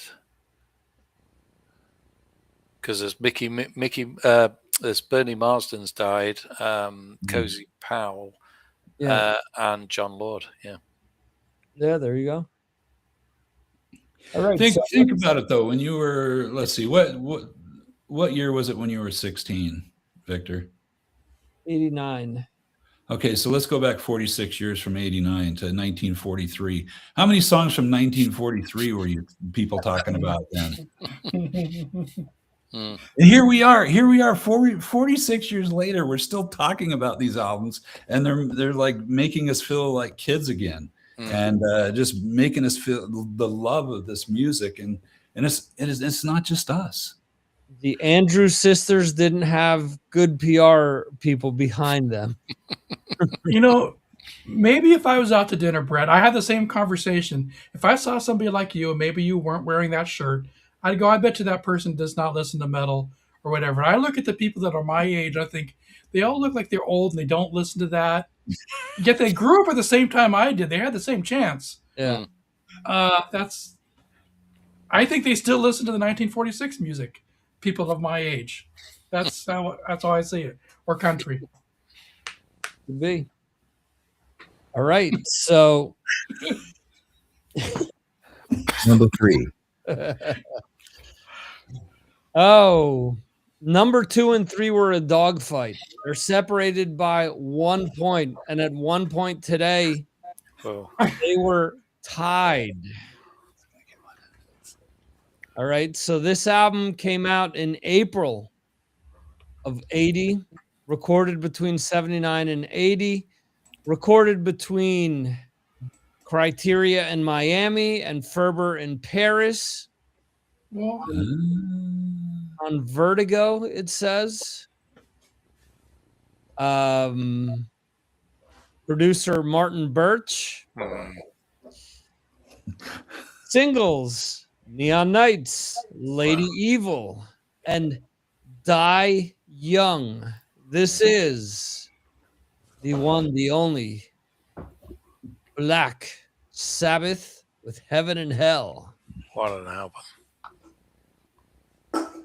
This was my number 1. This is an album that in 1980, I had no idea that this even existed. The first song I ever heard off of this was the title track. I don't remember how many years later. I was too young to give a crap about the whole Ozzy Dio thing. All I knew was that song was just so damn good. I think it was on a compilation that either I had or one of my cousins had, and I was like, what's this? I mean, this is just beyond great. And then years later, hearing Lady Evil for the first time, Neon Nights for the first time, Children of the Sea for the first time, Wishing Well, Die Young, Walk Away, and Lonely is the Word. This album is, slightly under 40 minutes. And this to me is, if it's not a perfect album, it's damn well near close to it. So this was my introduction to Ronnie James Dio as well. So I had no idea what a rainbow was before this or anything like that. So that the title track of this is the first time I ever heard Ronnie James Dio, and what a way to hear him. So you like this one better than Mob Rules, being that high on your list? Sound quality. Yes, because, and I love Mob Rules. It's funny. Out of the 3 Dio albums, Dehumanizer is my favorite. I know that I'm odd with that. That is odd. Yeah.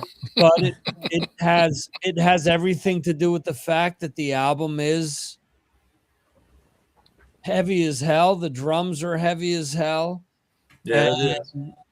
and I was a senior in high school. This was the first. No, that's a lie. Tear was the first album that I bought when it first came out, and this was the follow-up to that.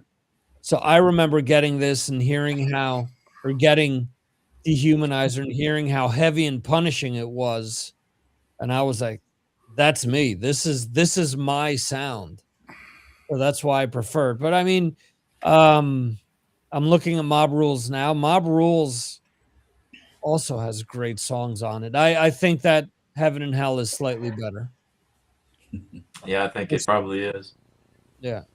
And it's not to say that Mob Rules is bad. It's just that one is just a little bit better. You know, one is a 10, the other one's a 9, for lack of a better comparison. So You know what always stands out about this album the most to me is that album cover. mhm. Having grown up in such a sheltered Christian environment, I remember that album cover more than most others from when you go to the mall, go to the record store, and you're flipping around, checking everything out. And yeah, just seeing those angels smoking cigarettes, I just was very interesting to look at. And I just never forget seeing that as, you know, back then I was 10 years old. So I was probably seeing it 10, 11, 12 years old at the mall. But yeah, great album. What an interesting year having Ozzy go solo and Dio come in and start fronting Sabbath, and they put out those records right a few months from each other. Yeah. Yeah, I had to weigh the two, right? So that's what the next discussion is which one is higher? And I put Blizzard higher. So I guess that's going to come in still. Yeah, the album cover is fantastic. It was sacrilegious, they said at the time, to call this Black Sabbath because Ronnie joined, but suck it. This is a Black Sabbath album. Mhm. It was just the next level, and it sucks that it happened with us, but that's how life goes, man. He threw it all away a little bit, or changed. I've never wanted to hear Ozzy sing these songs, though. Have you? No, I don't think so. Yeah. No, just Ronnie. Yeah, good observation. True. Wouldn't work. You're right. Whereas Ronnie can do a very good job singing Ozzy's tunes I agree. because he shows a lot of respect to the way you remember them being sung. Yes. Ronnie That's awesome. can sing anything. Yeah. Yeah. Yeah, Ronnie was very respectful in spite of their differences with each other. And the way he would sing Ozzy songs, I'm saying. Yeah, I was always curious to see what Ozzy would have sounded like. That's You great. know, what his spin on, say, the title track would have been. I always thought that would, and especially when you grow up listening to like Maiden and hearing Bruce do his interpretation of the Paul Di'Anno stuff Mhm. and the Blaze Bayley stuff. So obviously that's something that always, you know, stuck in my head. Apparently, Children of the Sea was written for Ozzy, wasn't it? And I think he actually sang it at first before they recorded it, like, you know, on the album. Could be. I'm sure I've read that in one of the books or heard it from one of the band before. Yeah. I'll have to listen to that and see if I could hear that in my head, but that might work. The funny thing there, though, I think, couldn't hear. well, the lyrics would have been completely different because Ronnie wrote all the lyrics on this album. And let's not forget, Geezer kind of came into the fold late on this because he was dealing with, you know, substance, and he was in detox, and he apparently wasn't going to come back. Jeff Nichols, I believe, plays some bass, or at least that was rumored, or maybe on the demos he played. Yeah, I think there's a recording of him playing the title track. Yeah, and let's not forget, Ronnie was a bass player as well. He played bass in Elf. Yeah, So, yeah, he's actually a very, very decent bass player. yeah.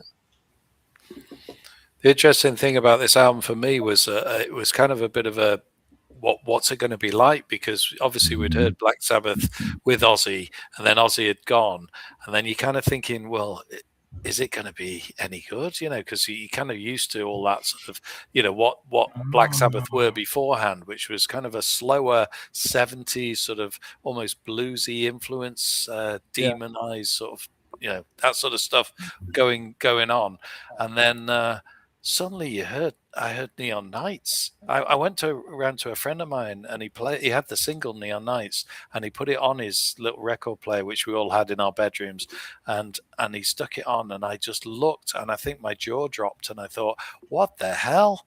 This is I couldn't imagine that Black Sabbath were doing this kind of full-on production and this amazing it was quite commercial as well, but it was just an amazing sound, very, very different as well to what came before, but just very welcome at the time. You know, that's interesting because you've said almost the same thing for Priest and this.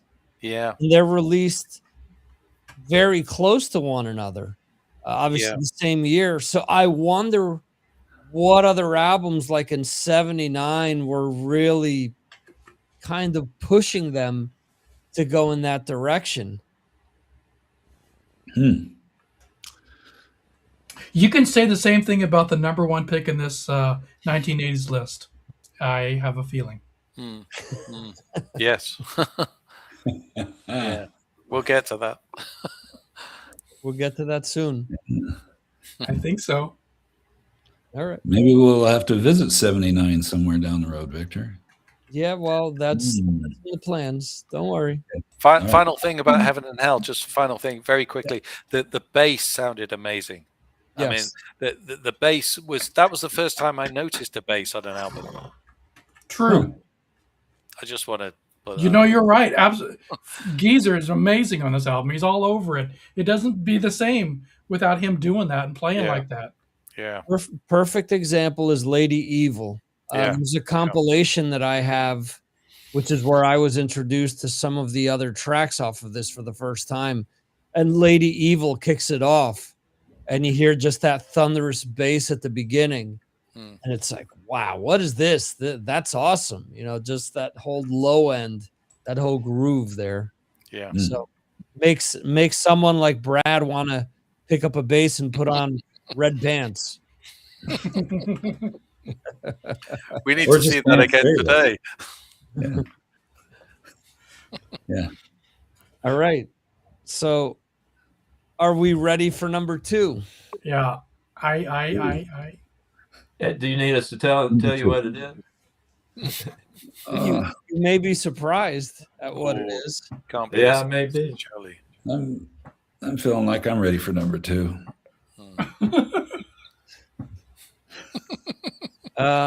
Let's see here. So released the 12th of September, 1980.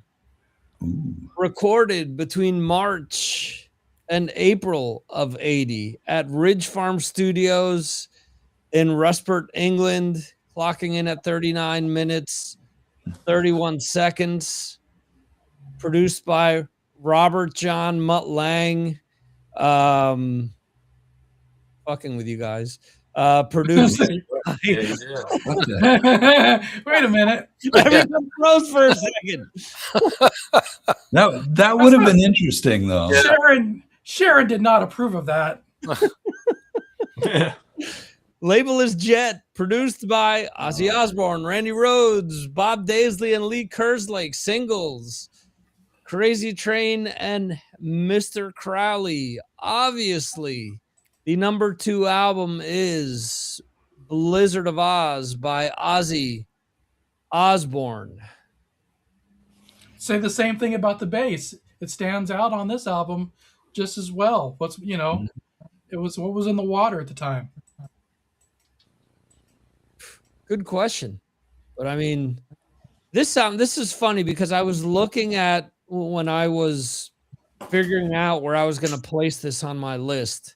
This was my number 2. And only because I've listened to these songs so much. Similar to what you said, Dan, about the Zoo, I've listened to this album so much over the years that it's one of those albums that I can listen to once and say, okay, I'll put it away until next year. You know, outside of a Revelation Mother Earth and Steal Away the Night, like the rest of the album, I've listened to it so much. I mean, I Don't Know, Crazy Train, Goodbye to Romance, Suicide Solution, and Mr. Crowley are on US radio, or were on US radio every single day when I still lived in the States.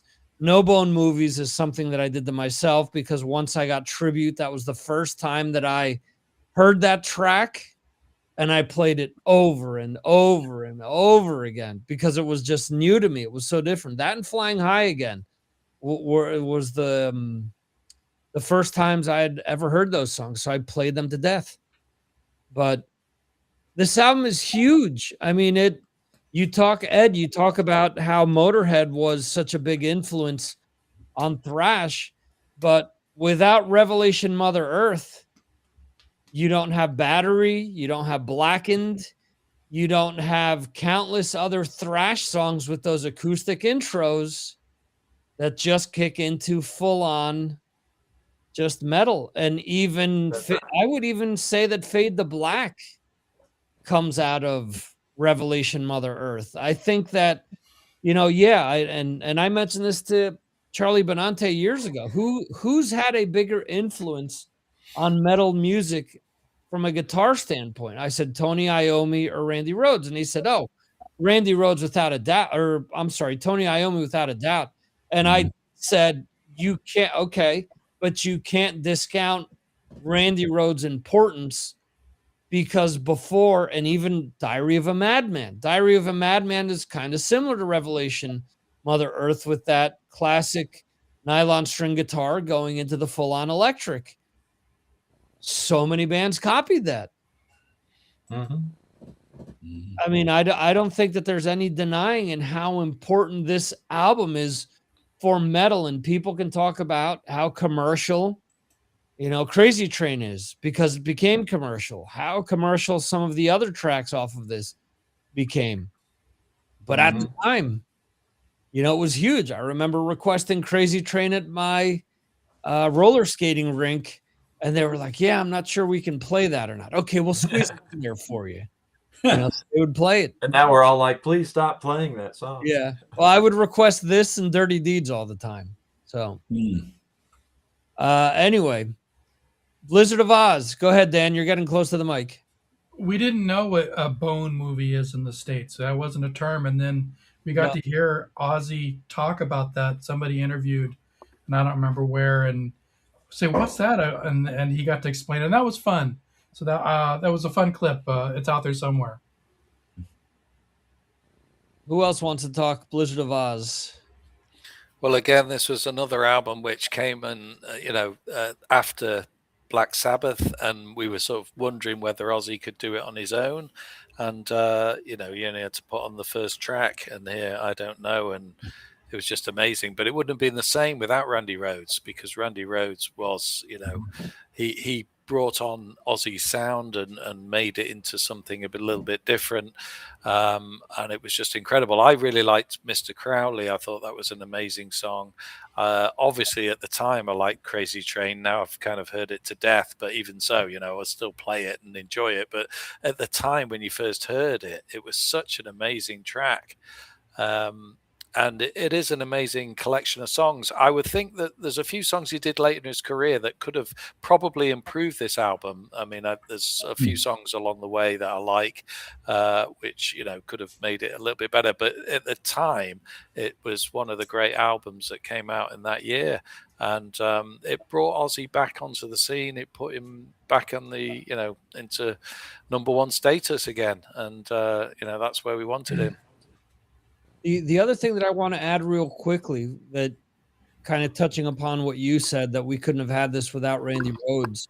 Listening to any of the live albums that they've released with Randy, I mean, I've listened to Tribute so much, but when they released the box set, which I actually have behind me, and they released that Ozzy live album, which was another live recording with Randy without all of the overdubs like they did with Tribute, where they cleaned up a lot of that album. I still put that on, and I get goosebumps just hearing Randy just slide on the fretboard without it being perfect, and just different things that he was doing with his playing. Even when he plays the Sabbath stuff. Yeah, okay, it's not Tony Iommi, it's tuned different, but there was just something special to his playing that brought a different life out of those songs. Yeah. So, Ed, you have Blizzard behind you. I sure do. Yeah, by the time that I was able to start collecting, records or tapes that I would buy at the mall, probably Bark at the Moon and was out. So, I pretty much bought every Ozzy album that I could right away and listened to all of them equally. And yeah, we've talked about this album quite a bit in the past, and there's not a whole lot more to say than what we've covered before. But I echo everything you all have said, about the great songs on here, especially Revelation, Mother Earth. What an epic tune. And I agree with you. I think that my favorite thrash metal are bands like Metallica and Megadeth, where, after they came out with their first records, where they thrashed it out as much as they could, and then they're looking into what directions they can go with their music. Like with Ride the Lightning, that album, songs like Fade to Black and Battery, you're starting to see the virtuosity of guitar players and such being inspired by guitarists like Randy. And these albums, creating, new albums, new songs like Fade to Black that had, both that hardcore and punk sound, but also a lot of that classic heavy metal sound. Even coming from some of the bands that were starting to become more commercial, like Judas Priest and Ozzy were on this record. But it's and that's what I've always loved with my favorite thrash metal bands, is hearing those mix of sounds that I've always appreciated in music that I listen to. Yeah. Cool. Brad, anything on this one? This was my number one, for just the simple reason that I couldn't believe how good this was when I first dropped the needle. I was like, oh my gosh, I really didn't expect much out of Ozzy after all the stuff he'd been through, and this album is just so good, and that's all I can say. Luckily, I got to see him with Randy Rhoads twice. Wow. Where they played most of this album. Well, it pretty much did the same set both times. Well, he did the same set for 40 years. Yeah, that's true. That's true. I was real disappointed that after Diary of a Madman came out, they still only played. I mean, before that album came out, they played 3 songs off of it, and they played the same 3 songs the second time I saw them. I was like, come on, Ozzy, get some more of these songs off this album in here. But anyway, this album is just, and I think it did so much for music, period. I mean, this album just built so much. And I think the number one album we're going to talk about also just put metal, hard rock music so much higher into the, everybody knew it, crossed lines. This album crossed over outside of our group into other people. Everybody heard this stuff. Everybody still hears these songs. Yeah. What 3 songs did they play off of Diary of a Madman? Let's see, Flying High Again, Believer, and let's see, what was the first? Yeah, Over the Mountains. So those are the only 3 I ever heard him play. Okay. And and I thought that was weird. Of course, finding out that they'd recorded that second album before that they even toured in the U.S. Was, they didn't release it. They just had recorded it. That all just was nuts. It was such a different world before the internet, kids. It's like we had to actually go to a show to find out who's in the band. Who's that guy? I was just going to say that. Who was in the band when you saw them live? Oh, it was the touring band. I mean, those guys, Bob Daisley and Lee Kerslake, they only toured the UK, right, Jeremy? That's the only shows they played were over there before they got sacked.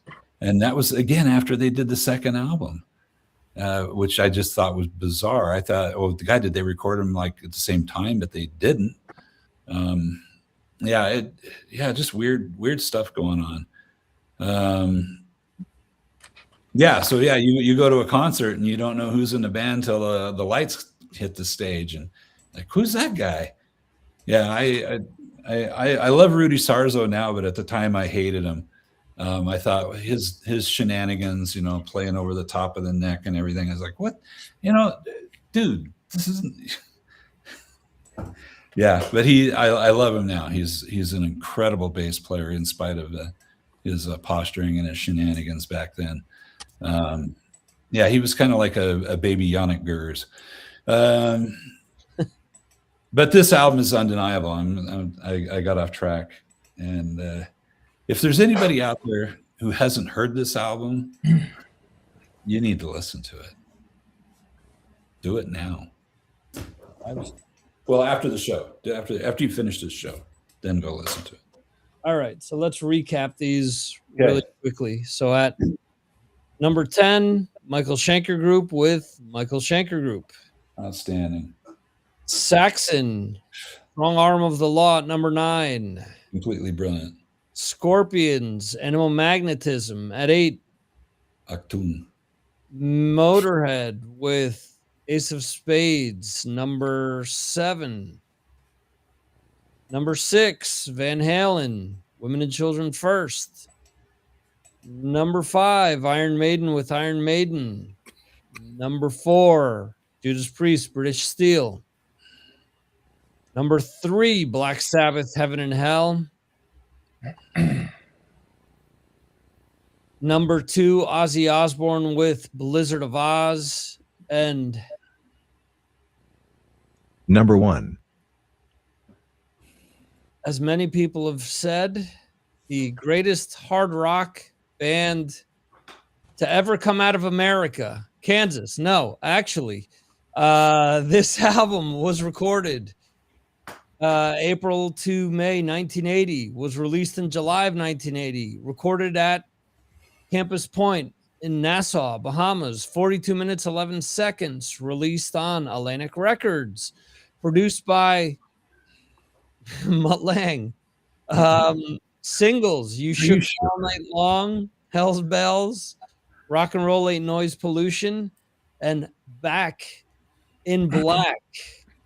It is obviously Back in Black by AC/DC.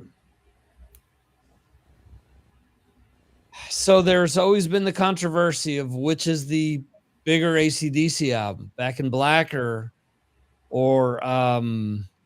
Highway to Hell. And it's funny because when we did the countdown, AC/DC won, or obviously AC/DC won, but Back in Black was number 1. And I remember that a lot of people were kind of up in arms with, what do you mean it was number 1?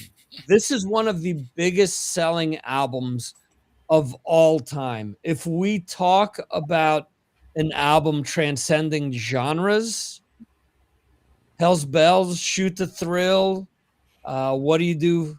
What Do You Do for Money, Honey? Giving the Dog a Bone, Let Me Put My Love Into You, Back in Black, You Shook Me All Night Long, Have a Drink on Me, Shake a Leg, Rock and Roll Ain't Noise Pollution. Charlie Benante once told me that AC/DC didn't need a greatest hits album because it was called Back in Black. So much of this album has been sampled by rap artists, by different genres. It's been used in movies. It's been used all over the place. Again, like I said, it's one of the biggest selling albums of all time. I think outside of Metallica's Black Album, this is like the second or third most sold album of the SoundScan era in the States. I've had this album since 1980. I've been lucky to have it. I have an original copy from 1980 behind me. Nice. I've played the ever living crap out of this. It is my brother's favorite band and his favorite album of all time. So I've been listening to this since I was 7 years old. It came out, what month did I say? It came out in July. Yeah, I hadn't even turned 7 yet. I was 6. And I knew what AC's Back in Black was. So, Ed, you've got it behind you as well. It took me a while to figure out because of the glare. Yeah, it's harder to see. Yeah. I also got Brad's copy right here whenever he comes to visit. Oh, okay. And then after he's had this for a while, it'll be his number 1. This was probably, I think it was my first, like, besides Joan Jett, I Love Rock and Roll. I think Back in Black was the first, like, hard rock record I got smuggled into the house, probably from a friend of mine. You know, I would go to one of my best friend's house and I'd see this, and I always loved this too. Oh, you know, yeah. seeing this picture of Angus. Yep. And just the black cover. I mean, just everything about this made me want to listen to it. And, you know, from the first time I heard it, it was like a drug to me. I was instantly addicted to it. I probably had this album taken away from me more than any other record, especially because the bell gives you away if you're playing it and your mom hears it. So I've bought so many copies of this record over the years. And yeah, I love every bit of it. It's probably my desert island rock and roll album too. Okay. If this was the only one I could take with me, this would be it. It is hard though to decide because I'm a much bigger fan of Bon Scott. And the song Let There Be Rock is probably my favorite song of all. But this album is my favorite record of all. Not just from AC/DC, but most any rock band, period. And especially Hell's Bells. I just think it's almost hard for me to say whether I like that better or Let There Be Rock. And I also remember too, when I would listen to the Metal Shop, you know, on Thursday nights at midnight, they would always have a bit where they would have a musical artist give a countdown of their top 5 favorite records. And because that was the early mid 80s, often Hell's Bells would be, you know, their number 1 song. And I just would always think that was cool as hell. Yeah, and also we talked about this before. I think this album is just perfectly produced. I think it's, I don't know of a record that I've heard that sounds better to me than when I listen to this album. I feel closer to the music by the way this is produced than most any album I've heard. You know, it's on, you know, it's on this vinyl, but when I'm listening to it, it feels like I'm in the room with them. Right. And everything's just so clear. You know, every instrument is clear. Every guitar solo just feels like it just came out naturally, and, you know, sings a song all on its own within the songs. Every song is groovy from start to finish. It's just a good time. I'll let you all take over from here. I could go on. Brad, Back in Black. Yeah. Yeah, just the sales alone tells you the power of this album, the power of this band. And to do that after changing singers, I mean, unlike Black Sabbath, where there was a huge musical difference between the last album with Ozzy and the first album with Ronnie, this just picked up, you know, I think it stayed true to what AC/DC was all about. I think Jeremy's going to probably have something to say about that, because I know he's a real lover of the first era of AC/DC. But and I mean, Brian Johnson's certainly, I mean, not the soul singer of you know, that you got before, but yeah, it's just it. Again, a band that has crossed all barriers. I mean, way outside of the music we listen to. everybody. You can play one of the two big songs off of this album for anybody walking down the street, and they would know the song. How many Iron Maiden songs can you do that with? Mm-hmm. Yeah. Yeah, a country artist would still listen to AC/DC, maybe even jazz, but it goes across all genres. Mhm. The album has never aged. It's as good then as it is now. It's perfect. Yeah. And I think if you put in all the years, 80 through to the whole decade, this would be it, the top dog. So if you broke down all your ones, Victor, from all the years you've done this, I think this is the overall winner as well. Amen, Metal Dan. I agree. We may have to find out. Ooh. Ooh. We Wow. may have to do a favorite album of the 80s. If you took your 1 through 5s of the decade that you've done and threw them in the pot and say, okay, everybody, now pick out of this, I think so. Yeah. Let's hear what Jeremy's got to say. Come on, Jeremy. Yeah, but I think that this album wasn't created overnight. It was created on the back of at least 3 amazing albums. You had Powerage, Let There Be Rock, and Highway to Hell. And so the band were building up to this, and a lot of the songs were written for Bon Scott. I mean, Bon Scott was going to sing these songs, and then obviously, sadly, he died, and they had to get in another singer. And the only thing I would say is that I always thought that Back in Black was the first track on the album, because I always put it on and suddenly Back in Black comes on because I might have flipped it over the wrong side. And I'm thinking, yeah, this is the first track. Oh, no, I forgot. It's Hell's Bells. So I think Back in Black should have been the first song on the album. I agree. And I think that Hell's Bells should have been the last song on the album, because it starts kind of slow with the bells. Anyway, that's a minor gripe, because in the old days, they must have agonized over what the order of the songs they were going to put. But there was obviously a number of hit singles on here. But there's a reason why AC/DC are so popular, and scientists have actually discovered it. They've discovered it because they're in line with the heartbeat.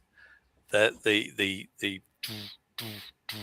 is in line with the heartbeat, and every human loves a heartbeat because they love to hear the baby heartbeat, and so that's why they are so successful. That's why they have so much mass appeal. But they have great songs that we can all sing along to. They have those great choruses, and they peaked on this album. There's no doubt about it. They peaked. They did produce some good stuff after, but they never produced anything as good as this. I think we can all agree on that. Yeah. And it sold so many copies because it reaches out to so many people who may not even like heavy metal.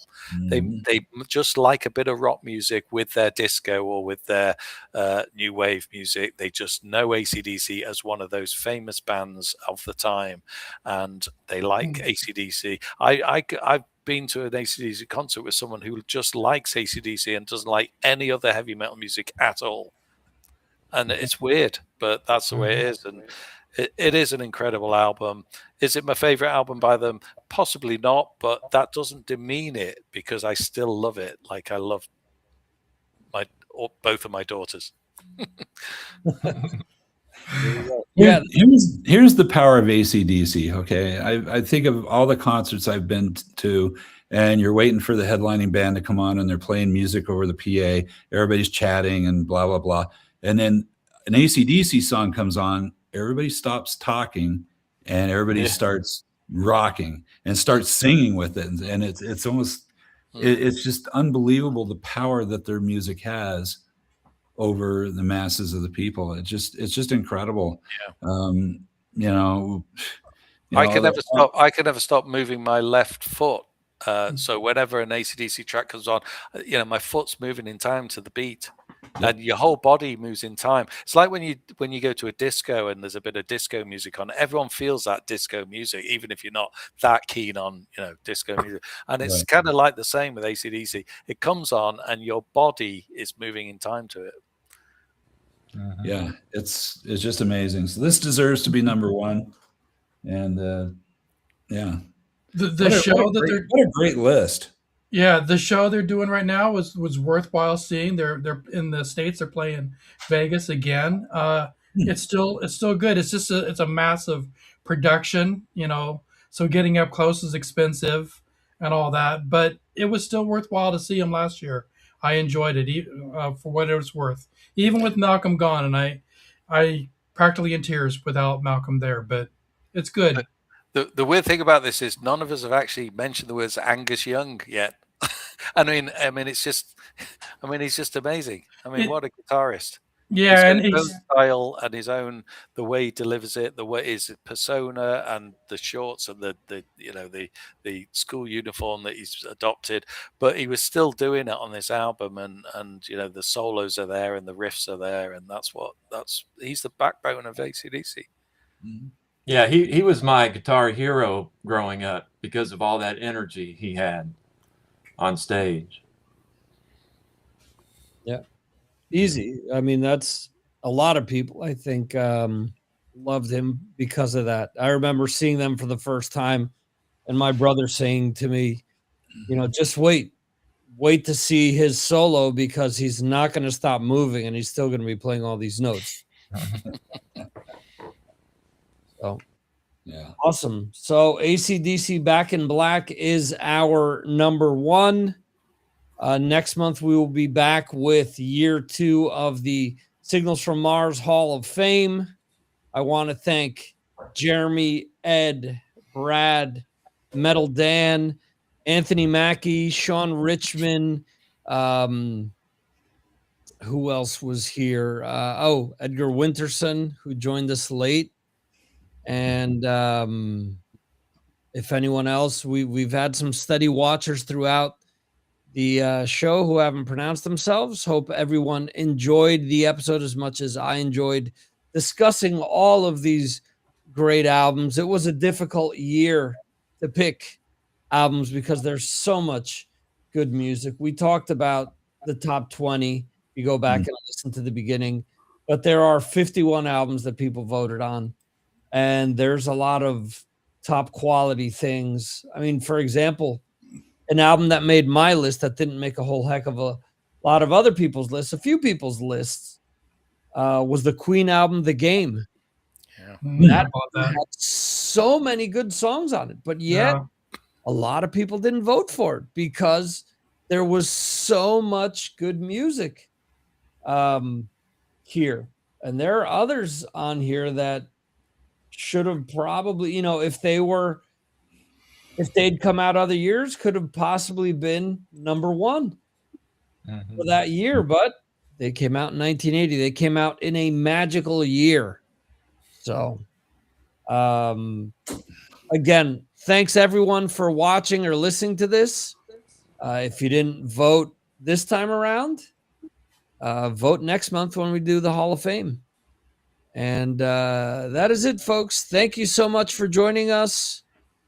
We will see you next time right here on Signals from Mars. See you, folks.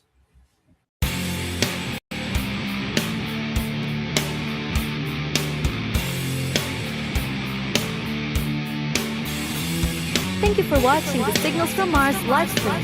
You can watch the show live on YouTube, Facebook, Twitter, and Twitch, or check out replays on YouTube. Go to signalsfrommars.com for more information. This concludes our show.